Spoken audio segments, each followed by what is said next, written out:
নমস্কাৰ। কৰ্মচাৰীসকলৰ ৰিটায়াৰমেণ্টৰ বয়স ৬২ বছৰলৈ বৃদ্ধি কৰা হৈছে। এনেধৰণৰ এটা বাতৰি ছ'চিয়েল মিডিয়াত খুব ভাইৰেল হৈছে। আপোনালোকে স্ক্ৰীনত নিশ্চয় দেখিছে। ইয়াৰ আমি সত্যাসত্য বিচাৰ কৰি চাম, ভালদৰে বিশ্লেষণ কৰি।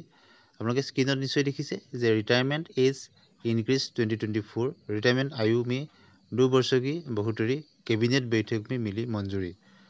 2 বছৰ বৃদ্ধি কৰা হৈছে আৰু কেবিনেটতো মঞ্জুৰি হৈছে বুলি বাতৰিটো সাৰ্কুলেট কৰা হৈছে। Retirement age increase. भारत सरकार के एक बड़े फैसला लेते हुए केंद्रीय कर्मचारी की रिटायरमेंट आयु में 2 वर्षों की बढ़ोतरी करने वाला निर्णय लिया है।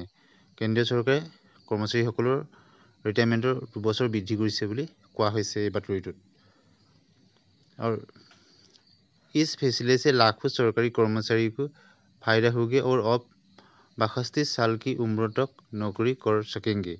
ইয়াৰ ফলত কৰ্মচাৰীসকলে 62 বছৰ বয়সলৈকে তেওঁলোকে চাকৰি কৰিব পাৰিব। আৰু ইয়াত কেতিয়াৰ পৰা কৰ্মচাৰীসকল 1 এপ্ৰিল 2025 পিছত পৰা এইটো কাৰ্যকৰী হ'ব বুলি কোৱা হৈছে। কিন্তু PIB যিটো ফেক চেক তাত এইটো কোৱা হৈছে যে কেন্দ্ৰীয় কৰ্মচাৰী ৰিটায়াৰমেণ্ট আয়ু বৃদ্ধি কা यह दावा फर्जी है। অৰ্থাৎ এই বাতৰিটো সম্পূৰ্ণ এটা মিছা।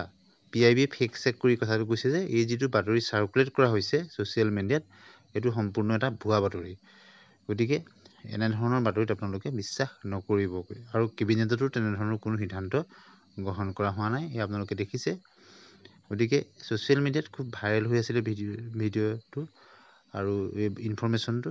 গতিকে PIBৰ দ্বাৰা যদি ফেক চেক কৰি কোৱা হৈছে যে তেনেধৰণৰ কোনো সিদ্ধান্ত বৰ্তমানলৈকে কেন্দ্ৰীয় চৰকাৰৰ কৰ্মচাৰীৰ ক্ষেত্ৰত গ্ৰহণ কৰা হোৱা নাই, ই এটা ফৰ্জি নিউজ, অৰ্থাৎ ফেক, এইটো কোনো সত্যতা নাই।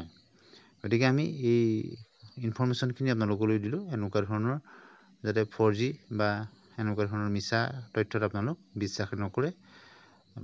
কৰ্মচাৰী আৰু পেঞ্চনাৰসকলৰ লগত জড়িত গুৰুত্বপূৰ্ণ আপডেটৰ বাবে আমাৰ চেনেলটো ছাবস্ক্ৰাইব কৰি দিব। ধন্যবাদ।